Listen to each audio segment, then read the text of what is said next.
ഞാൻ ജനിച്ചത് മുതൽ ഇന്നേക്ക് വരെ പല ആൾക്കാരെയും കണ്ടിട്ടുണ്ട്. പക്ഷേ യവനെ കണക്കൊരുത്തനെ എങ്ങും കണ്ടിട്ടില്ല.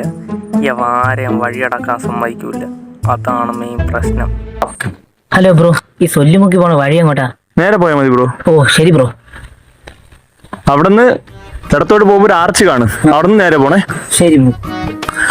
പിന്നെ അവിടെ ലെഫ്റ്റ് തിരിഞ്ഞില്ലേ, അവിടെ നിന്ന് നേരെ പോകുമ്പോ ഒരു അമ്പലം കാണും, അവിടെ നിന്ന് വലത്തോട്ട് ഇറങ്ങി പോണേ. ശരി.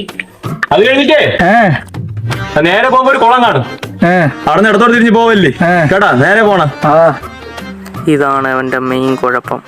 ആ മനുഷ്യൻ പോയിട്ട് അരമണിക്കൂറായി, എന്നിട്ടും ആ ഡയറക്ഷനിൽ നോക്കി വെറുതെ സംസാരിച്ചുകൊണ്ടിരിക്കണം.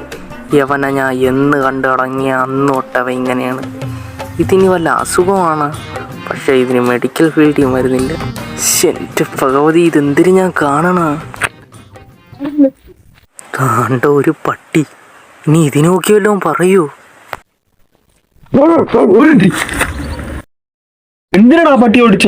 ഒരു ചൈതന്യമാണ് അതിനെ കാണാൻ, ഒരു സുന്ദരം പട്ടിയത്. ആ പട്ടിയുടെ കുരയിൽ നിന്ന് എന്താ അടിപൊളി സൗണ്ട് അല്ലേ? എനിക്ക് ഇങ്ങനെ ഒരു പട്ടി വേണമെന്നുണ്ടായിരുന്നു, പക്ഷെ അച്ഛൻ സമ്മതിക്കും. നീ എന്താ ഇങ്ങനെ ആയിപ്പോയേ?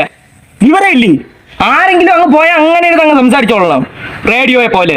എടാ അവരങ്ങ് പോയി കഴിഞ്ഞില്ലടാ, പിന്നെ എന്തിനാണ് സംസാരിക്കണ? അവര് കേക്കോ? കോമൺ സെൻസ് യൂസ് ചെയ്യടാ. എന്റെ കൂടെ ഇതുവരെ ഇങ്ങനെ പറഞ്ഞില്ലടാ എനിക്ക് ഇങ്ങനെ പ്രശ്നം ഉണ്ടെന്ന്. ആകെ പറഞ്ഞ നീയാണ്, നിനക്ക് മാത്രം എന്റെ സ്നേഹമാണ്. കുഴപ്പമില്ല, ഇങ്ങനെയൊക്കെ ഓരോ കാര്യങ്ങൾ മനസ്സിലാക്കണം. ഞാൻ എന്തായാലും വീട്ടിൽ പോയിട്ട് ഇത്രയും സ്നേഹം എന്റെ കൂടെ ഞാൻ അറിഞ്ഞില്ലടാ. താങ്ക്സ്ടാ മുത്തേ. ഓക്കെടാ, കുഴപ്പമില്ല. മുത്തേ, എന്റെ അച്ഛനമ്മയ്ക്ക് ഒരു ഇത്ര സ്നേഹം എന്റെ കൂടെ ഇല്ലടാ ഇതുവരെ. ഓ ശരി. നിന്നെ ഞാൻ എന്റെ ഒരു ദൈവമായിട്ടാണ് കാണുന്നത്, ദൈവത്തെക്കാൾ മുകളിലെ ദൈവം.